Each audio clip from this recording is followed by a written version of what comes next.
Então vamos fazer uma análise dessa agenda aí para 2030, esses 17 objetivos da ONU, e como que a consciência de Krishna, o Dharma, podem ajudar a gente a estar mais capacitado, mais empoderado para contribuir, né, para a satisfação desses objetivos. Para quem não conhece, esses 17 Objetivos de Desenvolvimento Sustentável da ONU, eles foram formulados na Cúpula de 2015, que foi uma reunião onde todos os países membros da ONU, né, os 193 países membros da ONU, eles subscreveram esse tratado, né, e a ideia é que são metas muito urgentes para a gente poder garantir que o mundo consiga sobreviver às crises próprias da época que a gente está passando, né, as crises próprias da questão climática, e que a gente consiga efetivamente diminuir a quantidade de guerras e resolver problemas sociais assim que se estendem pelos últimos séculos, né? Então, basicamente, a premissa principal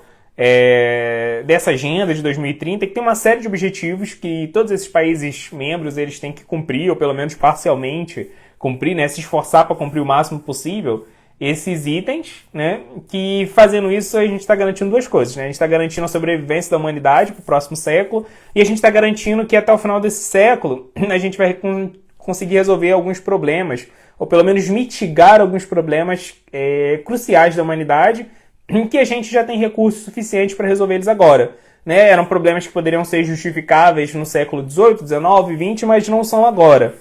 Agora a gente tem recursos, elementos suficientes, né, tanto políticos, econômicos, tecnológicos, culturais, para resolver esses problemas. Por que não resolvemos? Né? Porque não existe um esforço em múltiplas frentes para resolver esse problema, né, esses problemas. Então a ideia é que não só os governos tenham a incumbência de resolver esses problemas, mas que esses objetivos eles têm que ser partilhados por empresas, por ONGs, por cidadãos, né? Então, vamos falar um pouco agora sobre como que Dharma, consciência de Krishna podem ajudar a gente a cumprir os 17 objetivos, né? Vamos falar dos 17 objetivos e, claro, lembrando aqui que a gente está falando, a gente não pode interpretar de uma forma ingênua, né? O que eu estou querendo dizer aqui não significa simplesmente que se a gente aceita a consciência de Krishna e segue a consciência de Krishna, todos esses problemas vão acabar e todos os objetivos eles vão ser satisfeitos, né? A gente precisa de uma revolução a nível político, cultural, econômico, para resolver esses problemas, né? Então, a consciência de Krishna ela vai poder empoderar a gente para ajudar a solucionar, a cumprir esses objetivos, né? Mas não estamos falando aqui de uma solução mágica, não sejamos ingênuos, né? Então vamos lá, vamos ver o que a gente pode extrair aqui desse tema. Eu vou falar dos objetivos, mas eu não vou falar deles exatamente em ordem, porque alguns objetivos eles são meio similares. Então eu mudei um pouco a ordem dos objetivos, eu vou tentar manter eles ao máximo, né, da forma como eles são listados no site da ONU, mas alguns itens eu mudei de ordem, porque tem alguns itens que dá pra gente combinar e falar de uma única vez, né? E os que a gente vai falar no começo já são assim mesmo. O objetivo 1 é o seguinte, dos 17 objetivos: acabar com a pobreza em todas as suas formas e em todos os lugares, né? Depois, quem quiser ler esses objetivos no site da ONU, tem em português também, é bem legal, porque esses objetivos eles se dividem em subobjetivos, né? Então, apesar de serem 17 objetivos principais, se a gente for ver os desdobramentos deles, assim, quase que aumenta em 10 vezes a quantidade de itens, né? Tem os sub-itens lá que ajudam a gente a pegar o panorama de forma mais completa. Mas o primeiro objetivo é esse: acabar com a pobreza em todas as suas formas, em todos os lugares. Uma meta muito ambiciosa, né? Acabar com a pobreza. Isso não significa acabar com a desigualdade social, né? Significa simplesmente acabar com uma condição de vida no qual as pessoas elas não têm acesso aos recursos mínimos para que elas consigam ter uma vida com o mínimo de dignidade, né? Então, tirar toda a população do planeta da linha da pobreza. É uma meta muito ambiciosa, né? Provavelmente a gente não vai conseguir cumprir até 2030. Dificilmente a gente consegue conceber um mundo cumprindo essa meta até 2030, né? Mas dá pra gente fazer o máximo que a gente puder para alcançar essa meta extremamente relevante, né? E o objetivo número 10, antes da gente falar a relação desses objetivos com consciência de Krishna, vamos ler o objetivo número 10, que eu acho que dá pra gente juntar os dois aqui e falar numa vez só. Objetivo número 10 é o seguinte: reduzir a desigualdade dentro dos países e entre eles, né? Então, como a gente falou, o objetivo não é acabar com a desigualdade social, o objetivo número 1, né, é só acabar com a pobreza. Porque a desigualdade social, ela inevitavelmente vai existir dentro de um modelo capitalista de economia e, assim, a gente não vai conseguir acabar com o capitalismo em 10 anos, né? Não vai, provavelmente nem em um século vai ser possível, assim, uma transposição completa para um outro modelo econômico mais igualitário, né? Que dá para fazer é melhorar ali um pouco o capitalismo, mas, assim, acreditar numa superação completa do capitalismo tão rápido assim, historicamente, é muita ingenuidade, né? Então a desigualdade vai continuar existindo, a nossa sociedade, mesmo antes do capitalismo, ela já era pautada na desigualdade, feudalismo, né? Já era um sistema desigual. A gente vai ver que desigualdade, ela é a marca da estrutura social da maior parte das civilizações ocidentais e orientais desde sempre, né? Então, o objetivo número 10 ele vai casar aqui com o objetivo número 1, ele vai falar, olha, a gente não pode não acabar com a desigualdade, mas a gente tem que, assim, diminuir o máximo que a gente conseguir a desigualdade dentro dos países e entre os países, né? Tem países que são muito desenvolvidos, tem países que são realmente, assim, bem falidos, né? Tem países que estão em desenvolvimento, mas que nunca conseguem atingir a maturidade desse desenvolvimento porque são, assim, explorados tanto interna quanto externamente, né? Então, o objetivo número 10 ele vem ali para casar com o objetivo número 1 e a gente pode ler eles dentro do mesmo contexto. E aí a gente pode falar, bem, o que o Dharma, o que a espiritualidade, o que consciência de Krishna tem a ver com isso, né? Bem, tem um ponto que eu acho que é importante a gente falar, antes da gente entrar nessa questão de como que espiritualidade, consciência de Krishna pode ajudar a gente a alcançar esses dois objetivos, né? Tem um paper, um artigo acadêmico, escrito por uma acadêmica, a doutora Emma Tomlin. Ela escreveu um artigo chamado Religions, Poverty and Global Development Institutions, né? Assim, religiões, a pobreza e as instituições de desenvolvimento global.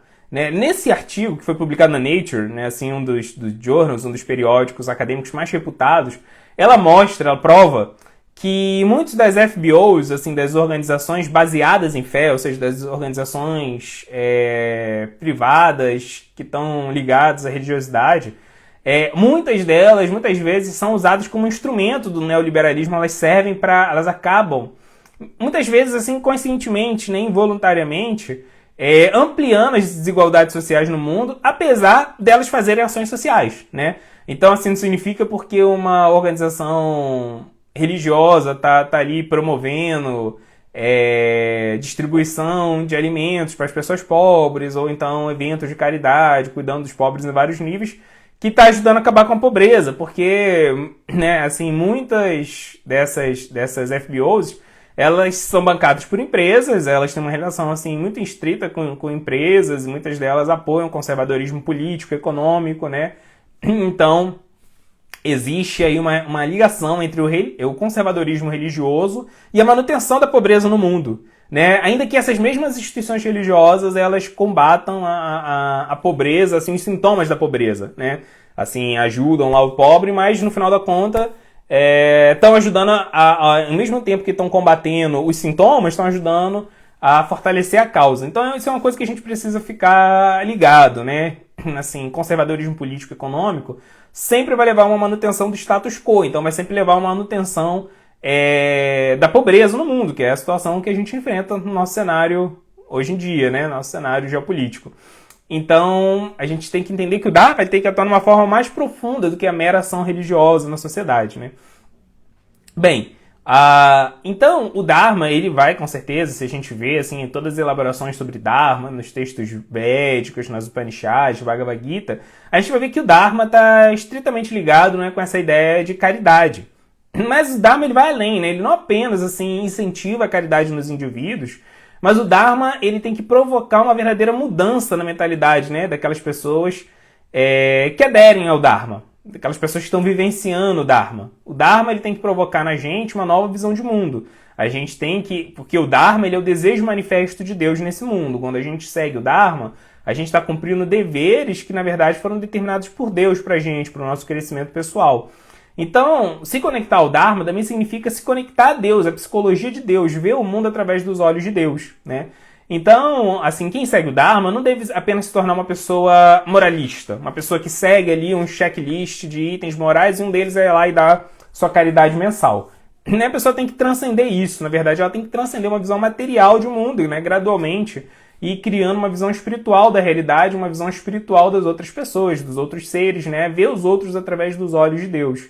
Então, se o Dharma ele atinge assim, as pessoas que estão em posições sociais privilegiadas, né, na medida que empresários, na medida que líderes políticos, na medida daquelas pessoas que detêm poder cultural, poder político, poder econômico, elas são tocadas por espiritualidade genuína, elas têm que mudar a mentalidade delas. Não só fazer uma ação filantrópica casual, mas elas têm que mudar assim, a visão delas de mundo. Né?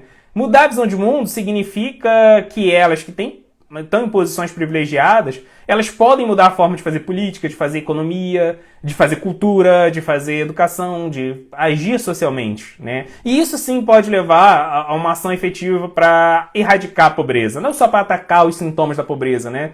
Que é importante, não estou minimizando aqui o papel da gente ir lá e distribuir o prato de comida para o pobre, doar um agasalho no inverno, essas coisas são extremamente relevantes, extremamente importantes, não devem nunca ser minimizadas, não tem como a gente diminuir a importância disso, isso é fundamental, sem questionamentos quanto a isso. Mas a gente precisa atacar a causa, mas atacar a causa significa uma mudança cultural no mundo, uma mudança, né, na estrutura política e econômica do mundo. E quem somos nós, meros indivíduos, para fazer isso, né? Mas podemos fazer isso ajudando a propagar conhecimento espiritual que pode, sim, mudar o coração de pessoas que estão em posições estratégicas da sociedade para fazer isso, né? Então, é importante também, quando a gente fala de reduzir a desigualdade, combater a pobreza, né? Tudo isso toca no ponto central da compaixão. Só que uma coisa que a gente precisa entender, se a gente quer ter uma visão madura do Dharma, é que a compaixão não pode ser apenas um mandato social. Né? Eu sou compassivo porque é isso que a sociedade espera de mim, porque é isso que Deus espera de mim, que eu sou compassivo porque é isso que é certo, porque isso que é politicamente correto. Não, a gente tem que ir além disso. A compaixão em alguém que segue o Dharma, compaixão, né, principalmente um devoto de Krishna, ela não deve ser só um mandato social, uma obrigação assim, social, religiosa, mais do que isso. A compaixão ela tem que ser uma consequência natural, uma consequência orgânica da relação que de fato a gente está desenvolvendo com Deus, né? Na medida que a gente estreita a nossa relação com Deus, naturalmente a gente tem que estreitar a nossa relação com todas as outras entidades vivas que são partes de Deus, né? Então, o Dharma vivido de forma pura, íntegra, vai fazer com que as pessoas naturalmente se tornem mais compassivas, tenham mais empatias, né? E naturalmente as pessoas vão se tornar mais sensíveis a todas essas questões. Elas vão estar genuinamente interessadas em ajudar o próximo, né? Então, isso é uma forma que a gente pode ver de como o Dharma, como consciência Krishna, pode ajudar a cumprir esses objetivos, né? Ou pelo menos ajudar as pessoas que podem efetivamente cumprir esses objetivos se tornarem mais conscientes e se tornarem mais empoderados para cumprir esses objetivos, né? O segundo objetivo é acabar com a fome, alcançar a segurança alimentar e melhoria da nutrição e promover a agricultura sustentável, né? Então, é muito interessante esse ponto, né? Ele fala de acabar com a fome e alcançar a segurança alimentar, né? Então, existe essa diferença, para quem não sabe, entre soberania alimentar e segurança alimentar. Então, soberania alimentar significa que as pessoas elas têm direito, não, alguém que tem soberania alimentar, essa pessoa ela tem condições de se alimentar de forma adequada, né? Ela consegue ter todas ali as refeições que ela precisa por dia, 3 refeições, e ela consegue fazer essas refeições de forma nutritiva, consegue ter acesso a alimentos de qualidade, né? Ela tem acesso aos nutrientes que ela precisa para ter uma boa saúde. Isso é soberania alimentar.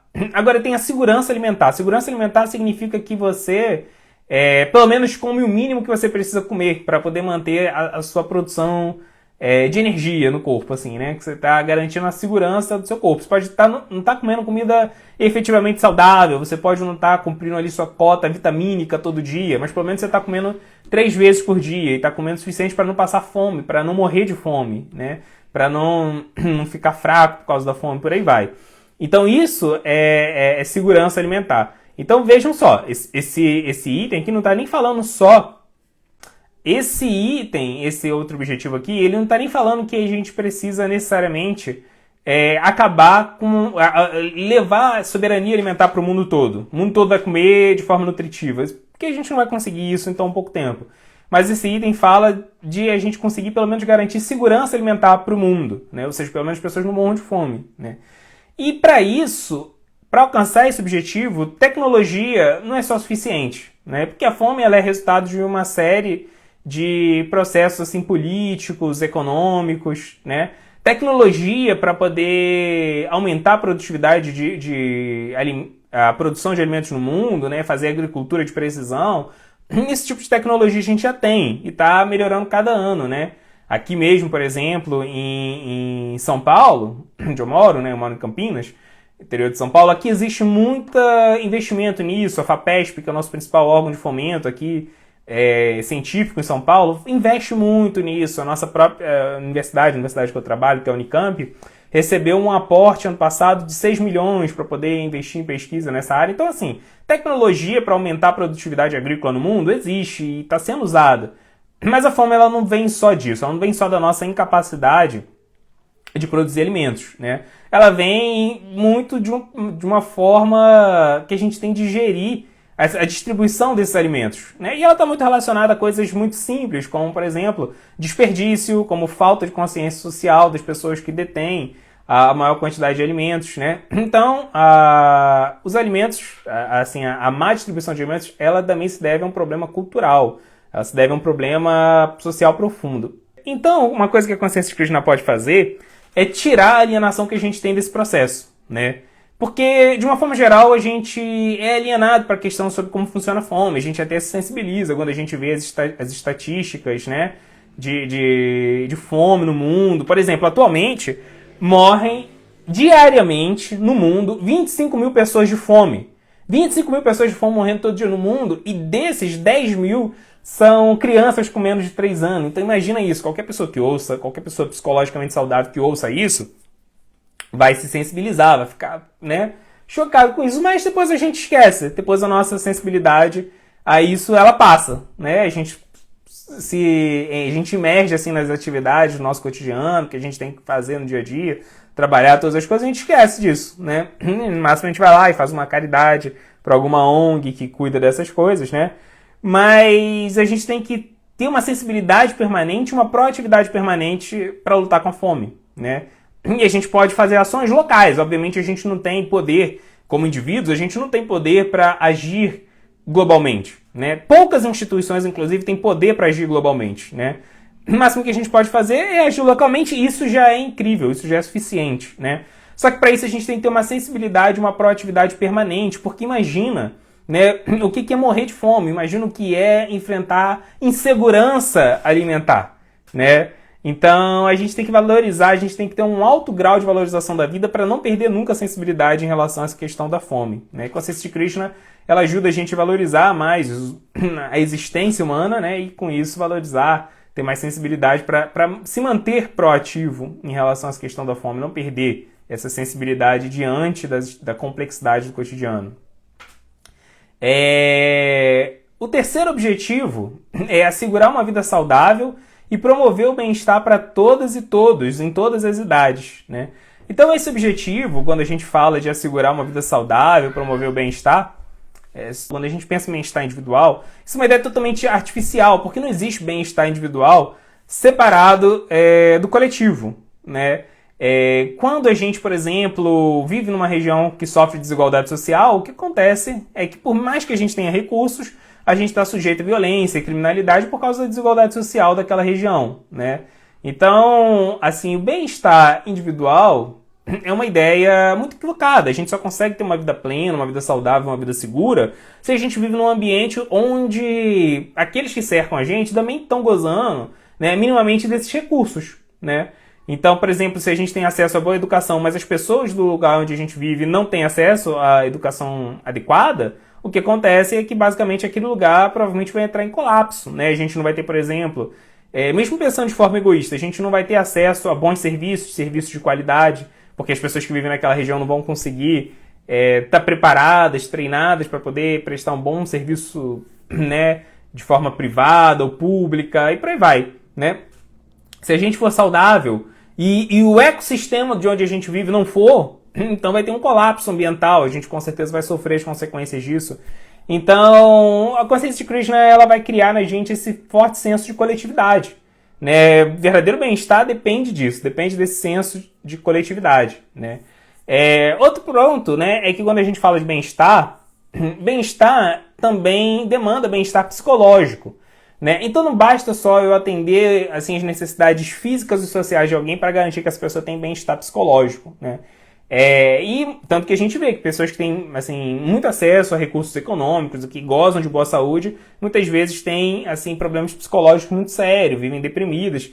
E muito disso, né, muitos desses problemas psicológicos, tirando causas genéticas, tirando causas até fisiológicas, muitos dos problemas psicológicos do mundo pós-moderno estão ligados assim a uma perplexidade diante da vida devido à falta de uma meta, de um objetivo claro, definido, né? Então a consciência de Krishna, ela ajuda a gente a ter uma meta que torna a nossa vida muito especial, muito, né, valiosa, que é não só assim a gente conseguir se relacionar com Deus, ter uma relação íntima, profunda com Deus, como também ajudar todas as outras pessoas, servir todas as outras pessoas para que elas alcancem esse propósito. Então a consciência de Krishna enriquece a nossa vida, fornece, né, propósito assim, de uma forma muito poderosa para a nossa vida. E outra questão relacionada também ao bem-estar está ligado aos 4 princípios, né, os princípios básicos do Dharma, de não promiscuidade, de não violência, né, não se alimentar também através da violência, de ser veraz e de ser sóbrio, não se intoxicar.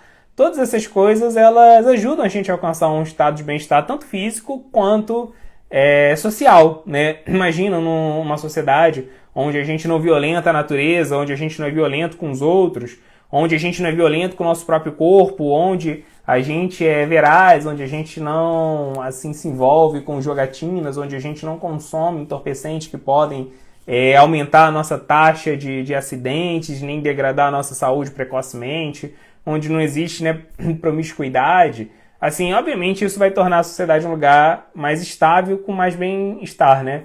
Um estado de bem-estar mais difuso. Então, a gente vê a relação entre consciência de Krishna nesse terceiro objetivo. O quarto objetivo, assegurar a educação inclusiva, equitativa e de qualidade, promover oportunidades de aprendizagem ao longo da vida para todas e todos, né? Então, se a gente vê assim, nos textos védicos, existe muito forte um foco nesse ponto de que a educação é o dharma social mais importante.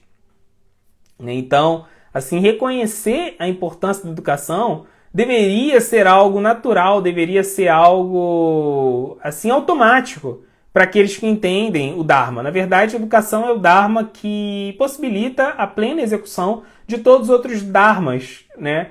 Inclusive, quando a gente fala do Dharma espiritual, de Jaiva Dharma, que é o Dharma mais elevado, servir a Deus, mesmo esse Dharma, para ser bem feito, ele precisa de um processo de educação, né? Tanto que no processo da vida espiritual a gente tem um guru, tem um mestre que é o educador ali. Então a educação ela é o Dharma social mais importante porque ela é o Dharma que nutre os outros Dharmas, né? Então é importante que a gente reconheça a importância da educação e um bom treinamento no Dharma, um bom treinamento na consciência de Krishna vai garantir que a gente tenha esse vínculo, né, com a educação. Agora é importante a gente reconhecer a importância da educação como instrumento de libertação, como instrumento de reflexão e não só como instrumento de doutrinação, né? Porque muitas vezes religiosos têm essa tendência, né, de pensar uma educação que vai formar cidadãos, né, mas com um viés assim muito dogmático, muito moralista até para a educação. E isso nunca vai fazer com que a gente tenha educação de qualidade, consiga ter de fato pessoas que pensem a sociedade de forma dinâmica e proativa. A gente precisa, através da educação, criar pessoas que sejam capazes de discernir, né? Consigam assim olhar para cenários e formular diante desses cenários as melhores soluções possíveis. Então, assim, a educação ela não tem que ter esse viés doutrinário que muitos religiosos acreditam, inclusive muitos religiosos devotos de Krishna, a religião ela tem que ser sempre, a educação ela tem que ser sempre um instrumento de reflexão, né? A gente tem que entender que o papel do Dharma educacional é criar essa cultura de reflexão, de introspecção, de análise, né? O quinto objetivo dos 17 objetivos da ONU é alcançar a igualdade de gênero e empoderar todas as mulheres e meninas, né? Então, muitas vezes também, isso aí é um ponto que talvez seja sensível para muitos seguidores assim, dos Vedas e devotos de Krishna, que a gente vai ver um tipo de argumento que é muito dado, né? Que desigualdade no mundo material é algo natural, porque o mundo material faz as pessoas desiguais, porque todo mundo nesse mundo tem um karma diferente. Tem um karma diferente, vai ter um corpo e condições diferentes, né? Mas no fundo, que a verdadeira igualdade védica é ver que a alma é sempre igual, apesar do corpo ser diferente, né? Então, muita gente vai até falar, não, na sociedade védica também tinha desigualdade no nível material, mas tudo acontecia bem, que tinha igualdade na plataforma espiritual. Bem, esse é um argumento que ele é parcialmente certo, mas só parcialmente, né? E primeiro que esse ponto aqui nem fala sobre isso, né? Então, obviamente o nosso karma vai fazer a gente pessoas diferentes nesse mundo. E esse objetivo aqui ele não está falando, e sempre que a gente fala de empoderar um determinado tipo de pessoa, a gente não está falando que vai fazer as pessoas se tornarem iguais. Né? Simplesmente está falando que vai dar para elas oportunidades iguais, né? Então, se a gente entende assim, a essência do Dharma, o que Krishna fala sobre Dharma na Bhagavad Gita, né? Se a gente olha para as instruções de Krishna, não a partir das nossas ideologias sociais, mas se a gente faz uma hermenêutica correta aí, se a gente olha para os ensinamentos de Krishna com foco no Dharma, a gente tem que prestar atenção de forma honesta em instruções que Krishna dá, como por exemplo, nós temos que garantir que todos cumpram o seu dever, né? Porque Krishna ele vai falar na Bhagavad Gita que é melhor a gente fazer o nosso dever de forma imperfeita do que fazer o dever de outra pessoa, né? Então, cada pessoa ela tem o dever, ela tem o direito de poder cumprir o seu Dharma, de cumprir o seu dever social, né? E por isso todas as pessoas elas têm que ter igualmente as mesmas condições de cumprir o seu Dharma, né? Então, é uma deturpação muito grande você querer olhar para o modelo social que tinha na sociedade védica e anacronicamente tentar entender isso e querer implementar isso no mundo que a gente tem hoje em dia. Em vez de pegar a essência dos ensinamentos de Krishna e trazer para a nossa realidade atual, né? Então, assim, precisa de muito malabarismo para poder ignorar o ponto que Krishna fala que todo mundo tem direito de cumprir o seu Dharma. Então a gente tem que empoderar todas as pessoas, e obviamente isso inclui as mulheres, as meninas, como esse objetivo fala, para que elas possam receber a educação que elas quiserem, ter um emprego que elas quiserem, e cumpram o papel social que elas quiserem, que vai de acordo com a vocação, de acordo com a natureza delas, né? Então, assim, se a gente olha para os ensinamentos de Krishna de acordo com o Dharma, não tem como a gente não defender esse ponto, que é uma obrigação social de todo devoto, empoderar na classe feminina, as mulheres, as meninas, como fala aqui, para que elas possam cumprir seu Dharma, né? O problema é que muitas vezes a gente faz uma exegese, né, uma leitura das escrituras, saindo do relato histórico, ao invés de fazer uma exegese focada na teologia, né? Então, muitas vezes, assim, uma história, um evento nas escrituras que era para ser só uma descrição, né, acaba virando uma prescrição.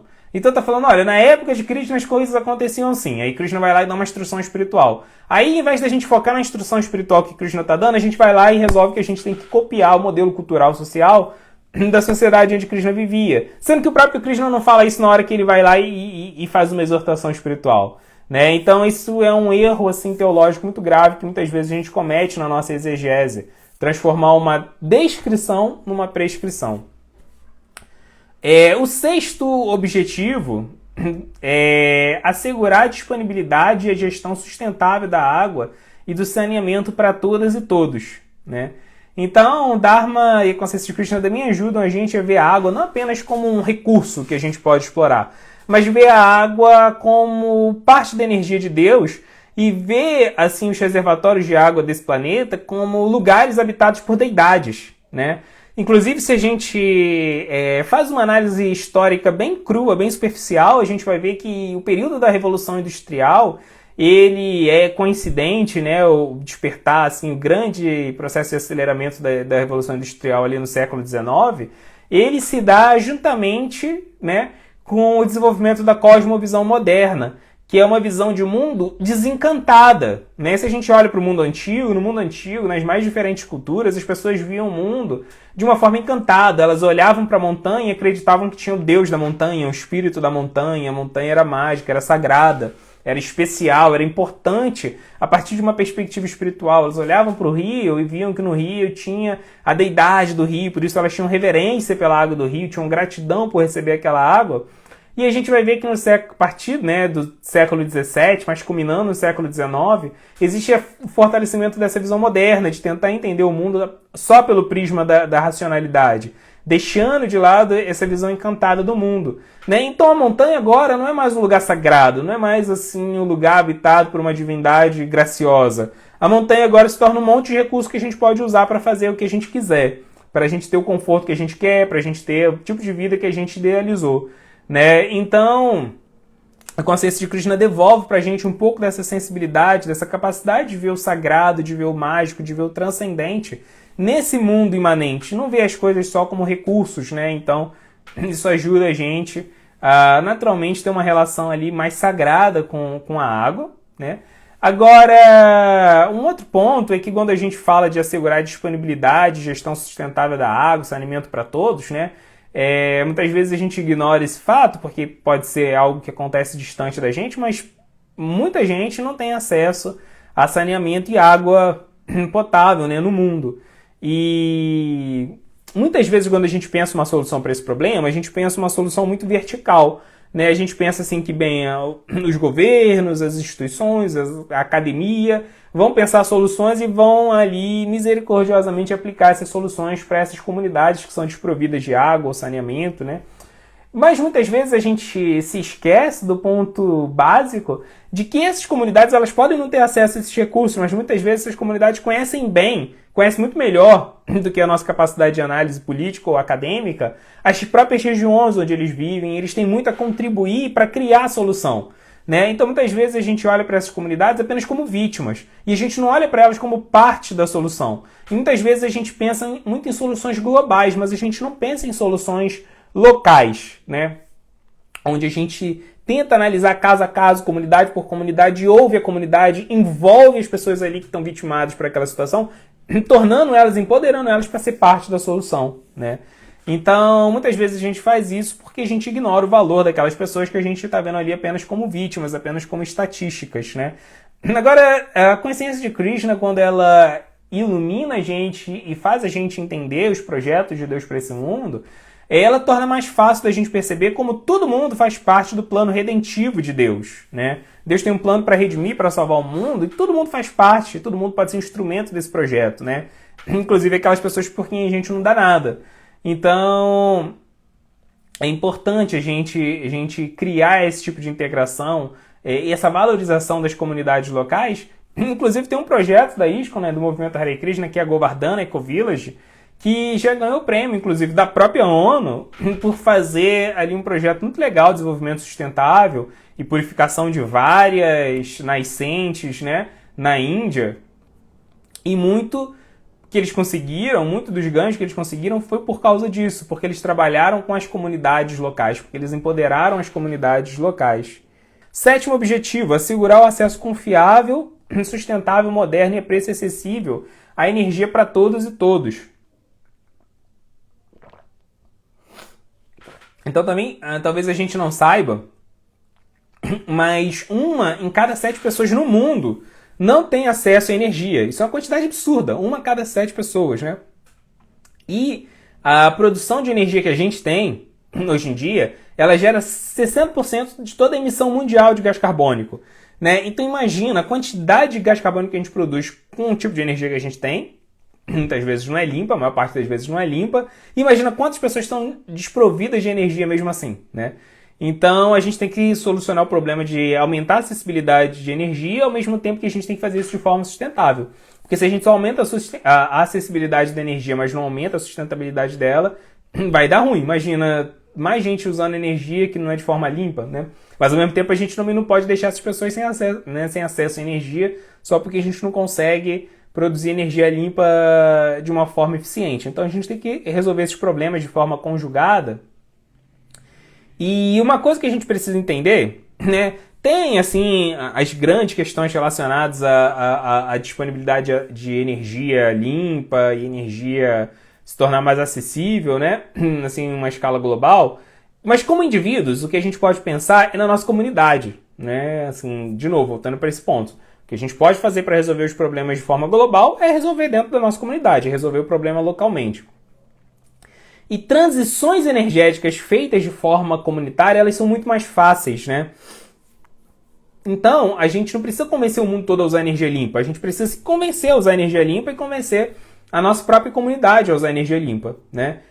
E uma coisa que é muito importante nesse sentido é que a fé, ela faz as duas coisas, né? A fé, ela cria comunidades e a fé, ela tem uma capacidade incrível de gerar convencimento, né?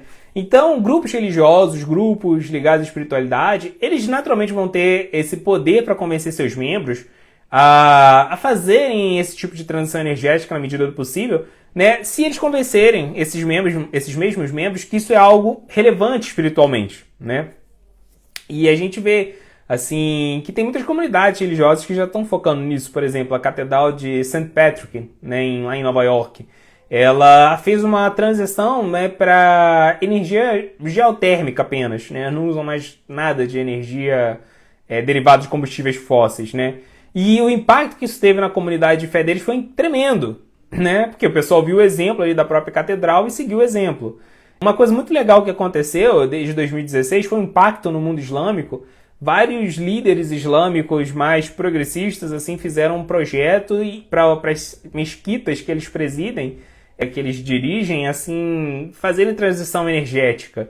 E centenas de mesquitas já conseguiram fazer essa transição e influenciaram positivamente as comunidades, né, no qual eles estão inseridas, né? 800 igrejas protestantes já fizeram também transição energética nos Estados Unidos, né? Tá certo que 800 igrejas é pouco perto das 350 mil igrejas que tem nos Estados Unidos, mas 800 já fizeram isso, né? E você vai ver lá quais são as comunidades que estão mais avançadas em transição energética. São aquelas que têm igrejas que fizeram a transição, né? Então, a gente tem que pensar nisso. A gente pode não conseguir contribuir para fazer transição energética no mundo todo, mas a gente pode contribuir para que a nossa sanga, a nossa comunidade de fé consiga fazer essa transição, né? E como eu falei, transições entre grupos locais são muito mais simples, né? Se um grupo resolve investir localmente em energias limpas, isso vai aumentar assim, o interesse de empresas locais investirem nisso, aumentando a quantidade de empresas interessadas em investir localmente em energia limpa, vai aumentar a disputa, né? E aí vai fazer com que os preços caiam. Existem muitos lugares hoje em dia que existe monopólio da energia limpa, né? Então, assim, isso é um ponto que é muito mais fácil avançar coletivamente, né? Bem, o objetivo 8 e 9, vamos falar junto deles, né? Então, o objetivo 8 é promover o crescimento econômico sustentável, inclusivo e sustentado. Emprego pleno e produtivo e trabalho decente para todas e todos. E o objetivo 9 é construir infraestruturas resilientes, promover a industrialização inclusiva e sustentável e fomentar a inovação. Então, mesma coisa, né?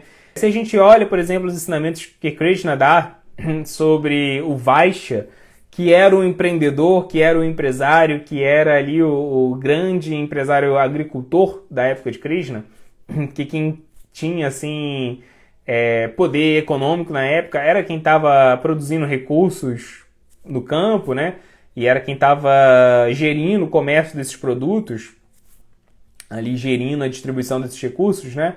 Krishna fala que parte do Dharma do Vaishya, ou seja, parte do Dharma do empreendedor, é garantir a sustentabilidade dos recursos que ele está usando para empreender, e outra parte é garantir que caridosamente ele trabalhe para o desenvolvimento não só do projeto dele, do empreendimento dele, mas de todos aqueles que estão envolvidos no empreendimento, né? Ou seja, todo empreendedor, a partir da perspectiva do Dharma, tem o dever de garantir o desenvolvimento social dos seus empregados e tem assim o dever social de criar o máximo de engajamento social local possível, né? Ou seja, o máximo de emprego que ele puder gerar ali de forma que obviamente não prejudica o negócio dele, ele tem que gerar localmente, faz parte do Dharma dele. Ele está explorando os recursos de uma determinada região para conseguir lucro, né? Então ele tem que retribuir aquela região criando um emprego e criando emprego de qualidade, criando um projeto de desenvolvimento pessoal para as pessoas que trabalham para ele no empreendimento dele, né? Essa é a visão de Krishna para esse Dharma do negócio, do empreendimento, né?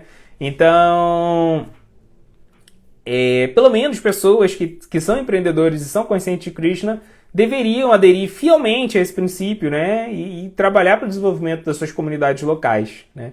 Inclusive, é muito interessante que tem uma proposta econômica católica chamada distributismo, né? Então, no final do século XIX, começo do século XX, principais intelectuais católicos eles estavam pensando nisso, que tanto o capitalismo quanto o comunismo têm propostas econômicas que estão muito ligados à exploração do mundo, né? Que vem assim que o progresso social é fruto de um processo de você conseguir mais recursos e conseguir gerar mais riqueza a partir desses recursos, né? E eles viam quanto problemático, espiritualmente, eram essas duas propostas, tanto capitalista como comunista, né? Então eles queriam fazer uma proposta econômica que derivasse diretamente do evangelho, e essa proposta foi o que eles chamaram de distributismo, né?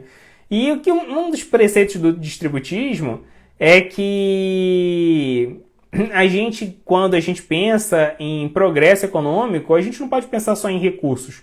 O progresso ele tem que garantir com que a gente também tenha uma economia de virtudes, né? Ou seja, uma economia de virtudes significa que a gente está criando mecanismos ali sociais, investindo na educação para criar uma sociedade mais virtuosa, mais justa, né? Porque isso naturalmente vai fazer com que a gente tenha mais condições, até inclusive de desenvolver o nosso negócio, né? Num lugar seguro, num lugar onde as pessoas têm acesso à educação, num lugar onde as pessoas têm mais empregos, elas vão poder ali vão ter mais chances de comprar o nosso produto, né? Então, o que o distributismo fala é que a gente tem que investir numa economia de virtudes. A gente tem que gerar capital espiritual no mundo, né? Não só capital econômico, e nem só capital intelectual, social, mas também capital espiritual. Então, é muito interessante essa relação que o distributismo faz entre desenvolvimento econômico sustentável e desenvolvimento espiritual sustentável da mesma região, né? Inclusive, o distributismo vai falar que a ideia da gente pensar uma economia global é uma ideia muito artificial, né? O que a gente pode fazer para ter desenvolvimento sustentável é fortalecer as economias locais. O desenvolvimento econômico local ele é orgânico, né? Ele estrutura comunidades. Então, assim, investir mais naquelas pequenas empresas familiares da região onde você mora, né? Dar mais atenção para as pessoas da região onde você mora, estar atento às necessidades delas e fortalecer os empreendimentos dela, em vez só de dar lucro, aumentar o lucro das grandes multinacionais, é uma das propostas do distributismo que vai, inclusive, nesse sentido, de gerar mais empatia, mais sinergia entre as comunidades locais, fazer as pessoas prestarem mais atenção em outras pessoas, né? Quando a gente pensa que a gente tem que servir o mundo é uma coisa muito abstrata, apesar de ser verdade, é muito abstrata, né? Agora, servir o próximo, o vizinho, aquela pessoa que está na mesma comunidade que a gente, é algo muito mais palpável, muito mais tangível, né? Então, temos que servir a comunidade local, é muito importante isso, e até no sentido econômico, no viés econômico. Objetivo número 11, vamos um pouco mais rápido para dar tempo da gente fechar, é tornar as cidades e assentamentos humanos inclusivos, seguros, resilientes, sustentáveis, né? Bem, quando a gente entende que a vida ela é sagrada e ela deve ser protegida, né, especialmente a vida dos vulneráveis, crianças, idosos, deficientes, gestantes, né, a gente já está contribuindo muito para poder criar esse nível de segurança social que esse 11º objetivo está falando aí, né? Inclusive, isso é um preceito védico, né? A gente tem que proteger ao máximo a vida e a gente tem que proteger principalmente a vida dos vulneráveis. Isso é um preceito védico e também é um preceito aqui da ONU, uma prescrição da ONU, né? Então, existe o que é chamado de Marco de Sendai para redução de risco de desastres, né? Teve o desastre de Sendai lá na década passada no Japão E depois disso criou-se um protocolo para a gente reduzir os riscos de desastres naturais, né? Então tem lugares, por exemplo, a região serrana do Rio de Janeiro, lugar que infelizmente a gente sabe que quando chove no verão vai dar problema, mas normalmente só se remedia, nunca se previne, né, esses problemas de acontecerem. Então, um modo de vida na bondade, ele é um modo de vida calcado na ideia de prevenção. O modo da bondade, ele se baseia na prevenção. O modo da paixão, que é remediar. O modo da bondade é prevenir, né? É claro que tem certas prevenções de problemas que só podem ser feitas por quem está na gestão pública, né? Mas a gente pode contribuir dentro da nossa esfera, criando prevenção para problemas sociais. A gente vê, por exemplo, na questão da pandemia, né? A gente poderia prevenir a pandemia de disseminar se a gente usasse máscara de forma efetiva, se a gente se vacinasse efetivamente, se a gente vacinasse os nossos, se a gente ajudasse a disseminar a importância da vacinação, né? Diminuir o negacionismo. Então, assim, tem coisas que a gente pode fazer que pode sim criar uma cultura de prevenção, né? Isso é modo da bondade, um estilo de vida calcado no modo da bondade. E por fim, né, fechando esse tema da violência, Krishna mesmo explica no segundo capítulo da Bhagavad Gita que a violência ela existe nesse mundo como uma consequência da frustração dos nossos desejos materiais. Se você aumenta o seu nível de satisfação espiritual, a sua demanda por felicidade material diminui. Então a sua demanda por felicidade material diminuindo, a sua quantidade de frustração material diminui também, e a quantidade de raiva e possível violência que você vai gerar diminui também junto, né?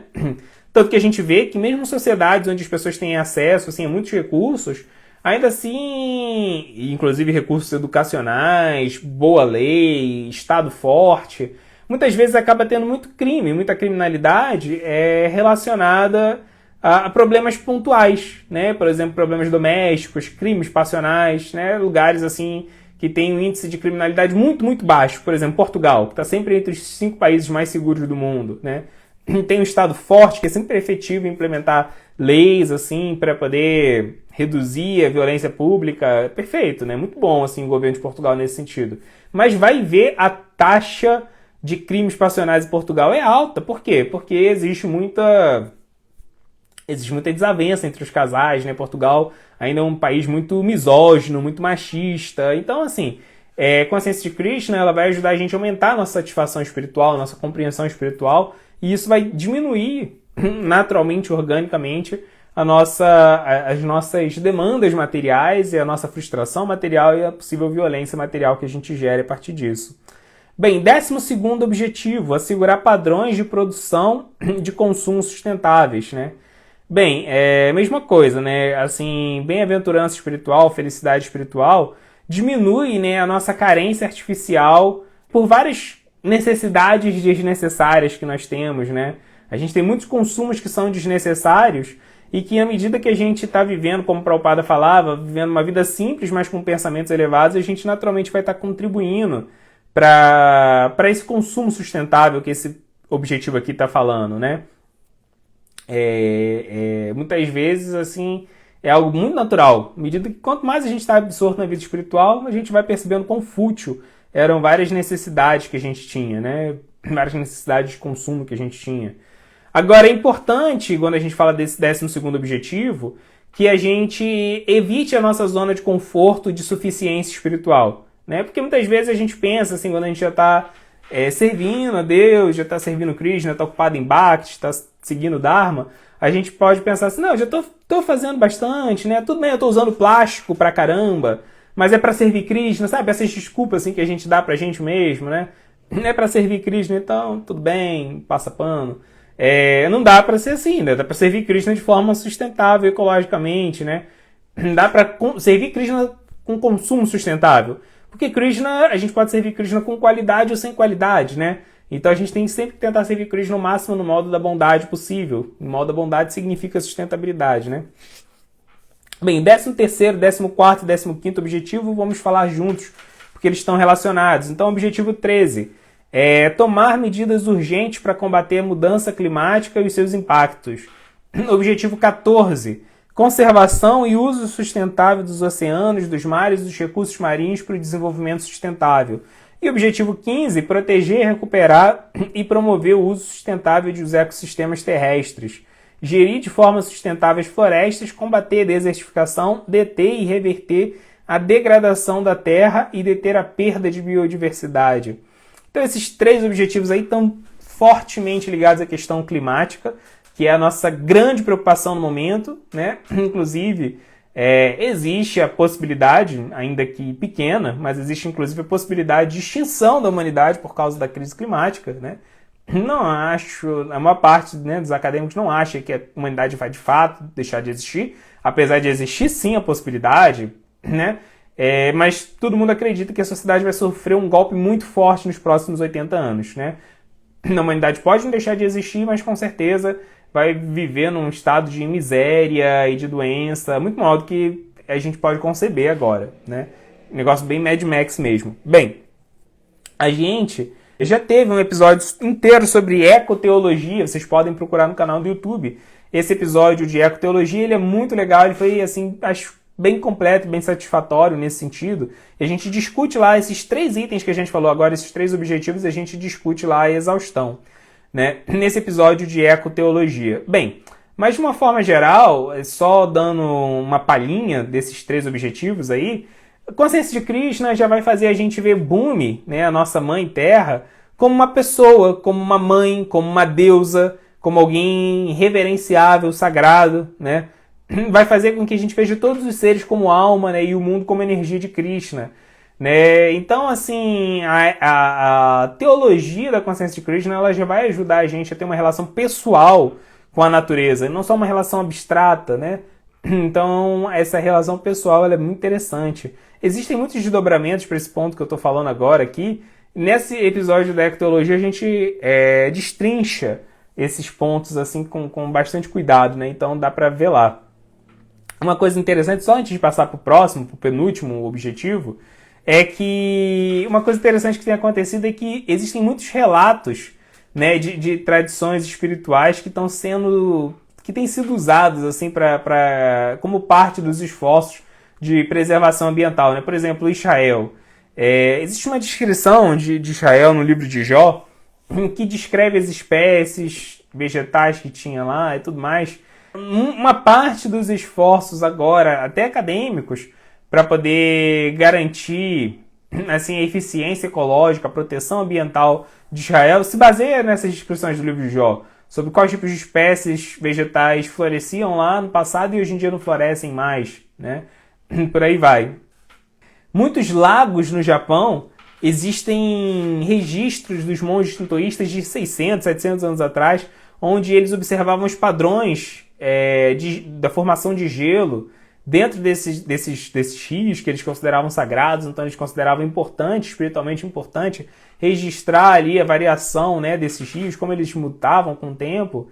E esses mesmos relatos feitos pelos monges shintoístas hoje estão sendo usados para a gente entender melhor a estrutura dos lagos no Japão e ter mais condições de cuidar deles, proteger eles, né? Então vamos lá, assim, dá pra gente olhar para as descrições de Vrindavana, as descrições da Índia que tem nos Puranas, nos Itihasas, tem uma descrição belíssima do outono de Vrindavana, o 10º canto do Srimad Bhagavata.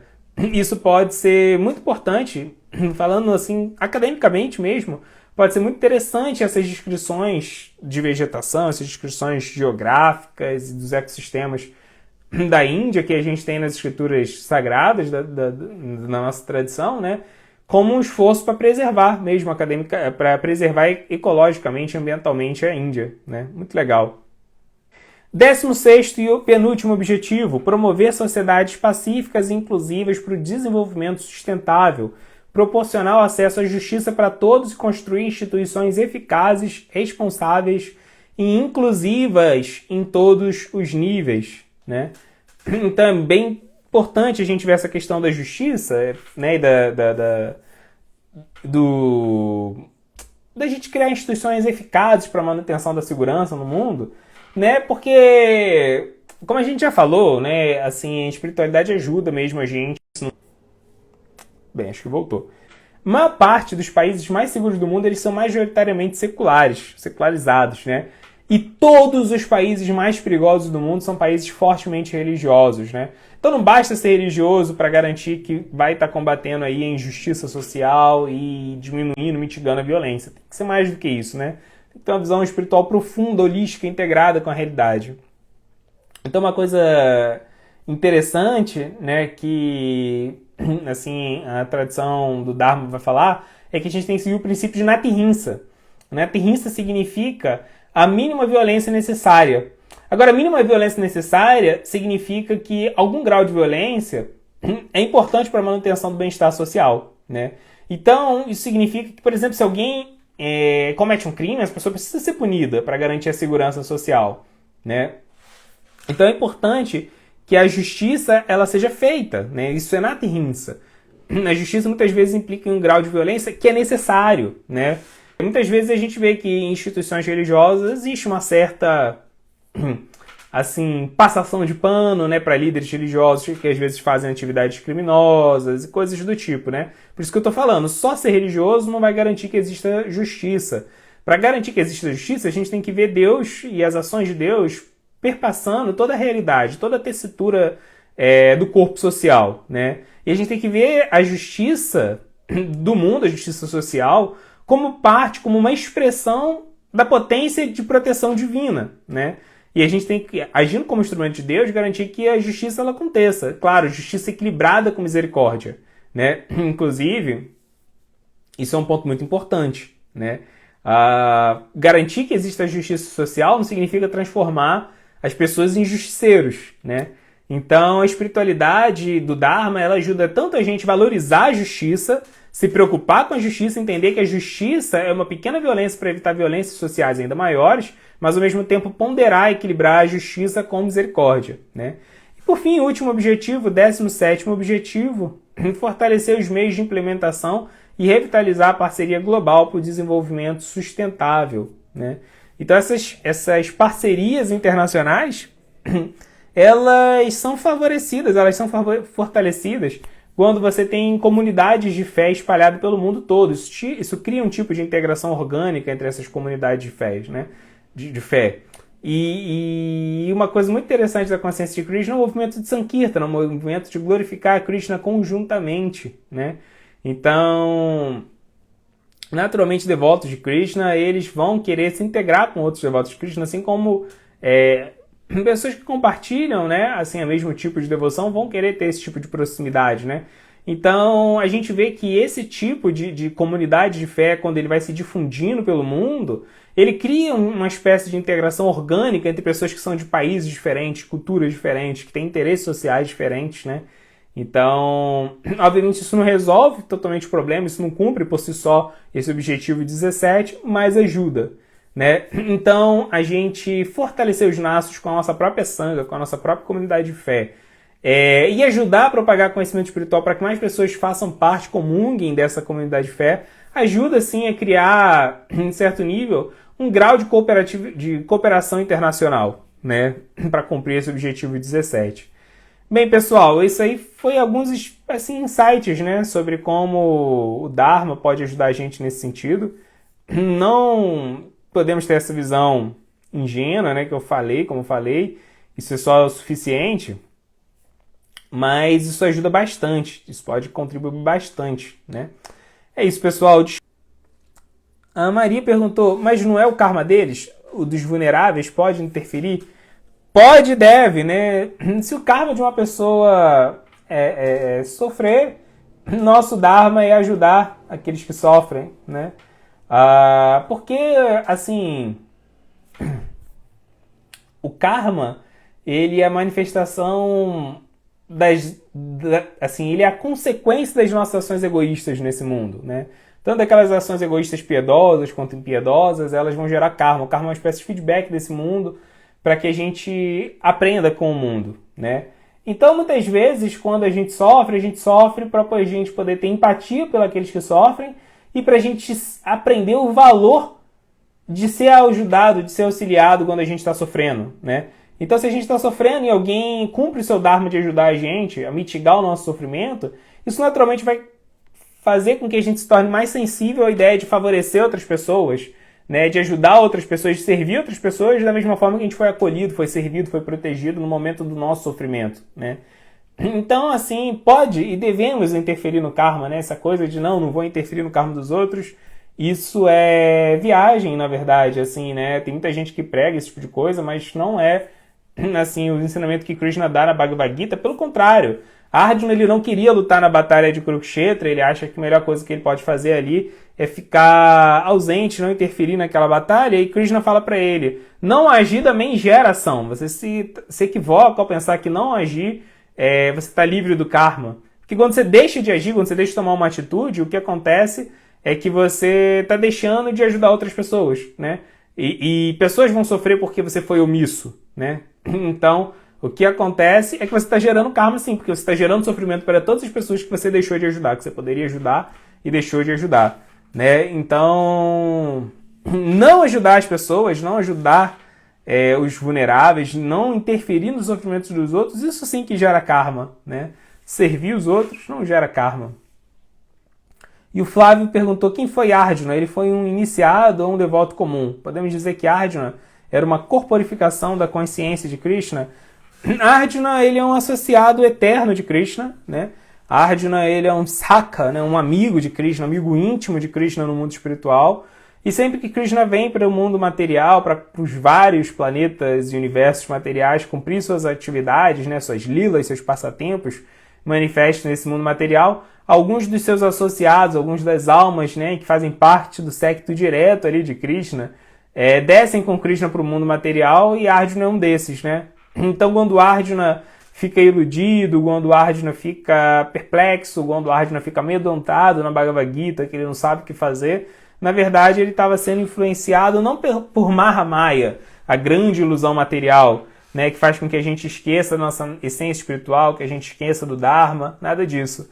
Esqueça da nossa relação com Deus. Ele estava sendo afetado por Yoga Maya, né, que é a energia mística de Krishna, que faz com que tanto Krishna quanto as almas assim que são associadas a Krishna às vezes esqueçam do caráter divino de Krishna para fazerem seus passatempos, né? Então Arjuna estava ali perplexo, confuso por causa de Yoga Maya. Né? Ele nunca foi uma alma condicionada como a gente, que estava sofrendo pelos mesmos motivos que a gente. Né? Ele ficou confuso para Krishna iluminar ele com a Bhagavad Gita. Era importante que ele ficasse confuso e se lamentasse para Krishna iluminar ele. Né? Então, Arjuna é um associado eterno de Krishna, assim, não é como a gente. Né? E podemos dizer que Arjuna era uma corporificação da consciência de Krishna. Assim, podemos dizer que Arjuna é uma corporificação da consciência de Krishna, mas isso não muda o fato de que o Mahabharata fala da existência de Arjuna como um fato literal, né? Como alguém que de fato existiu mesmo, não só assim como não só como uma metáfora, não só como um mito, né? Não só como uma alegoria para um princípio espiritual. Mahabharata afirma a existência dele como alguém que literalmente existiu, e não só existiu como um personagem histórico, né? Inclusive, a gente não tem assim achados arqueológicos sobre Arjuna, pessoalmente, mas é muito interessante que a gente tem achados arqueológicos ligados a Janamejaya, que era o bisneto de Arjuna, né? Então a gente tem sim achados arqueológicos hoje em dia que remontam ao bisneto de Arjuna. Esses 17 objetivos aí da ONU, a gente tem que meditar neles profundamente, como que a gente pode ajudar ajudar a implementar esses objetivos dentro da nossa realidade local, né? Então vamos meditar aí como que a gente pode fazer para ajudar nesse sentido. Tá bom, pessoal? O Flávio fez mais uma pergunta aqui. O movimento Hare Krishna fala sobre o ovo cósmico. O ovo cósmico, para quem não sabe, é um motif, né? O que é um motif? Um motivo, né? O motif é uma figura que aparece em muitas descrições mitológicas antigas, né? É um tipo de estrutura narrativa que se repete em diferentes tradições, culturas, né?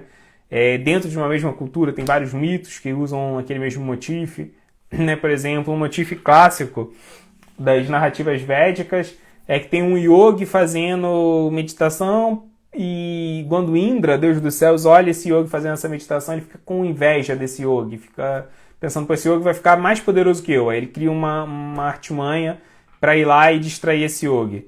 Tem muitas histórias que repetem esse padrão, né? Então o motivo é uma espécie de padrão narrativo que se repete em várias descrições míticas, mitológicas de povos antigos, né? E povos modernos, contemporâneos também, né? Mas enfim, o ovo cósmico é um desses motifs, né? Que o mundo veio de um ovo cósmico.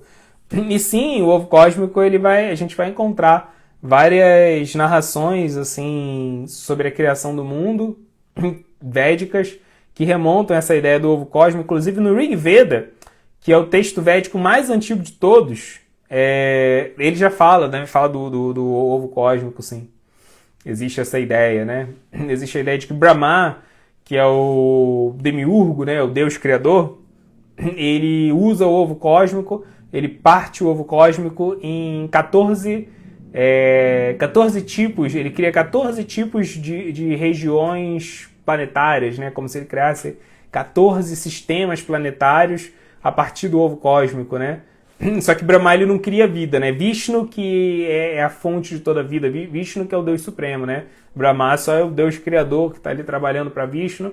Então Vishnu vai lá e inspira vida, injeta vida no universo que Brahma criou a partir do ovo cósmico, né? Então existe sim essa descrição do ovo cósmico dentro dos textos védicos, né? Muitas vezes ele é chamado de Hiranyagarbha. Hiranyagarbha significa o ovo dourado, né? Então ele é descrito mesmo como um ovo. É isso então, pessoal. Vamos ficando por aqui. Pensem mais nessa questão dos objetivos da ONU, conversem com seus amigos, né? Quem aí for professor, tiver algum papel assim que permita ter acesso ao público, né? Que dialogue com seus alunos, por favor, né? E com certeza a Consciência de Krishna fornece pra gente uma cosmovisão que ajuda a gente a ter uma outra perspectiva, um outro olhar desses 17 princípios aí, né, da ONU, esses 17 objetivos. Vamos fazer a nossa parte. Ao longo dessa semana, a nossa programação é a seguinte, pessoal.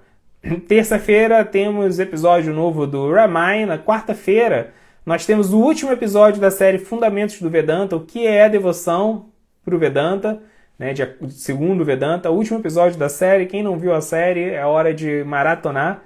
A gente se esforçou aqui nessa série, acho que foi legal o resultado. No próximo sábado tem mais um episódio da série Um Prazer Inenarrável com Bhagavan. Inclusive o último episódio da série que saiu ontem foi muito legal, foi sobre as gírias Hare Krishna. Quem não viu, tem no YouTube. Recomendo bastante assistir.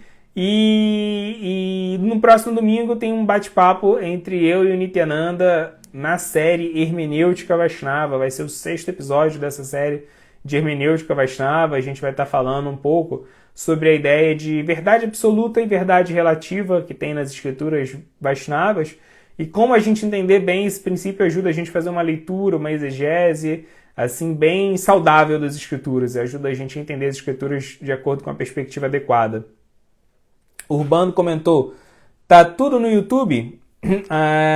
Tudo que a gente fez no Clube do Dharma desde maio do ano passado tá tudo no YouTube, né? E muitas das coisas que a gente tinha feito antes a gente já tá migrando pro YouTube, né? Inclusive a live de hoje deu errado no YouTube, deu certo só no Instagram. Então aí ao longo da semana a gente vai estar tentando um jeito de subir essa versão aqui do Instagram lá pro YouTube também, né? Então essa série do Fundamentos do Vedanta tá toda lá no YouTube.